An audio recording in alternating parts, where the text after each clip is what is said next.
안녕하세요, 똥물리의 에디입니다. 오늘은 메인보드 하나를 가져와 봤습니다. 에즈락 Z890i 노바 와이파이. 컴퓨터에 사용되는 보드 규격 중에는 다양한 종류가 있는데요, 흔히들 많이 사용하는 ATX 외에 좀 더 큰 EATX, 그리고 좀 더 작은 MATX가 있고, 마지막으로 가장 작은 미니 ITX가 있는데, 이 녀석 SFF 마니아들에게는 상당히 익숙한 녀석이죠. 가로 세로 17cm 정도로 일반적인 스마트폰과 비슷한 크기를 가졌습니다. 물론 이렇게 작아도 기본적으로 PC를 구동하기 위한 메인보드이기 때문에 ATX나 MATX 보드와 크게 다르지는 않아요. 그런데 이 가격을 보면은 납득이 잘 안 되시는 분들이 많습니다. 솔직히 저도 컴퓨터에 막 관심을 가졌을 땐 이거 확장성도 안 좋은데 이렇게 비쌀 이유가 있나? 라고 생각을 했거든요. 하지만 ATX나 다른 보드들에서는 충족시켜줄 수 없는 이 ITX만의 메리트가 분명히 있습니다. 그래서 오늘은 이 노바 보드와 함께 ITX는 어떠한 차이점과 매력이 있는지 같이 한번 살펴보시죠. 제품 자체가 상당히 작기 때문에 박스도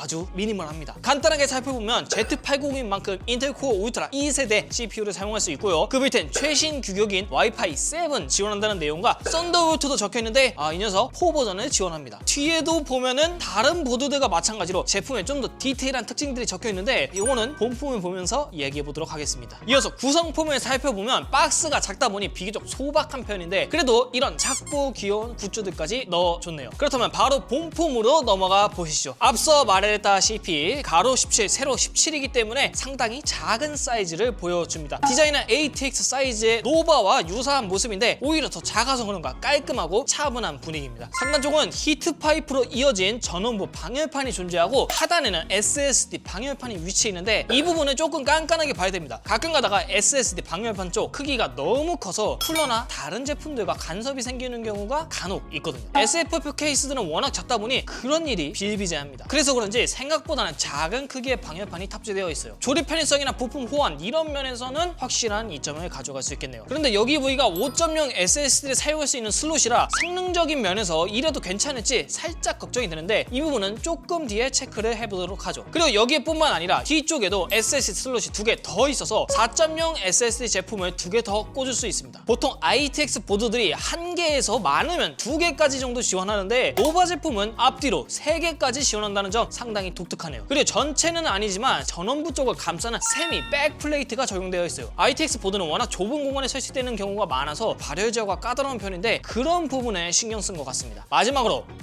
IO 포트적은 어떨까요? ATX 대비 개수 자체는 적긴 하지만 썬더볼트 4 포트를 2개나 주기 때문에 USB 포트가 부족하신 분들은 별도의 허브를 같이 사용하면 좋을 것 같습니다. 사실 다른 규격의 보드면은 이게 단점이다 뭐다 라고 말을 해야 되는데 ITX는 이런 게 평범한 편이긴 해요. 겉으로 보이는 부분은 일단 대략적으로 다 봤으니까 이제 분해를 해서 좀 더 디테일하게 살펴볼까요?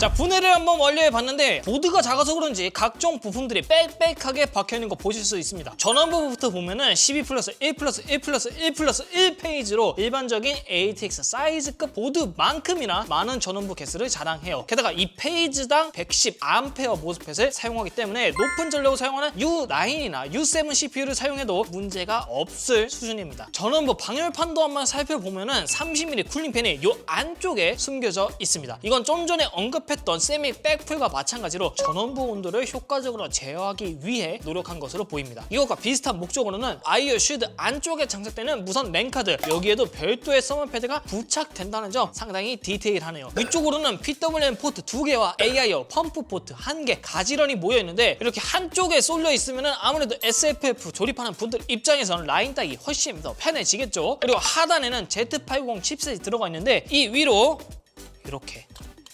5.0 SSD 슬롯이 장착이 됩니다. 그리고 전면 커넥터는 USB 3.2 Gen2x2 Type-C 커넥터 1개, Gen1 Type-A 커넥터 1개, 그리고 2.0 커넥터 1개가 제공이 됩니다. 후면까지 포함하면 총 13개의 USB 포트를 사용할 수 있겠네요. 사이즈 자체는 상당히 작지만 있을 건 그래도 다 들어간 느낌입니다. 그렇다면 이제 성능을 한번 확인해 봐야겠죠. 인텔 코어 울트라 9 285K 시스템으로 체크해 봤는데 클럭부터 보면은 준수하게 잘 뽑아주는 모습 확인할 수 있었습니다. 그리고 좁은 공간에 장착되는 보드다 보니 전원부 온도 정말 중요한데요. 피크 온도가 60도를 넘지 않는 모습 아주 인상적이네요. ATX 보드여도 제대로 안 갖춰져 있는 제품들은 60이 넘어가는 경우가 간혹 있거든요. 그리고 영상 초반에 말했던 M.2 SSD 성능도 준수하게 잘 나오는 거 확인할 수 있었습니다. 온도도 정상 범주내로 양호한 모습이네요. 네, 지금까지 에즈락 Z890i 노바 와이파이 간단하게 한번 살펴봤는데 뭔가 엄청나게 독특한 기능이나 특수한 스킬 이런 게 있는 보드는 아닙니다. 말 그대로 작은 사이즈에 맞춰서 PC를 구동하기 위해 하드웨어적 기본기를 탄탄하게 갖춘 제품이에요. 사실 SFF 빌드 짜는 분들 대부분이 이런 부분을 많이 고려하기 때문에 에즈락에서 선택과 집중을 잘한 느낌입니다. 다만 몇 가지 아쉬움도 있었어요. 첫 번째는 후면 M.2 SSD 방열판의 부재입니다. 위치상 방열판 달기가 어려운 건 맞지만 얇은 방열판이라도 제공을 하면은 좀 더 좋지 않았을까 하는 아쉬움이 좀 있네요. 두 번째는 편의성 그리고 확장성의 부족이에요. ITX 보드여서 어려운 부분이긴 하지만 요즘 다 들어가는 그래픽카드 이지 릴리즈 기능이라던가 M.2 툴리스 디자인 이런 게 전혀 없다는 부분은 조금 아쉽게 느껴집니다. 그리고 가격은 50만 원 정도에 구매가 가능한 제품인데 객관적으로도 쉬운 가격은 아니죠. 직설적으로 말씀드리자면 일반적인 케이스 쓰시는 분들 이걸 굳이 볼 필요가 없는 제품입니다. 하지만 SFF PC를 맞추는 분들 입장에서는 대역폭 넓은 썬더볼트 4 포트를 2개나 제공한다던가 부족한 SSD 슬롯을 3개까지 준다는 특징 덕분에 경쟁 모델과 비교해서 고민을 해볼 만한 여지가 충분하다는 점, 그리고 그런 부분을 집요하게 공략했다는 부분을 칭찬해주고 싶네요. 이상 저는 똥문이 에디였고요. 궁금하신 점 밑에 댓글 남겨주시고 다음 시간에 다시 돌아오도록 하겠습니다. 빠이!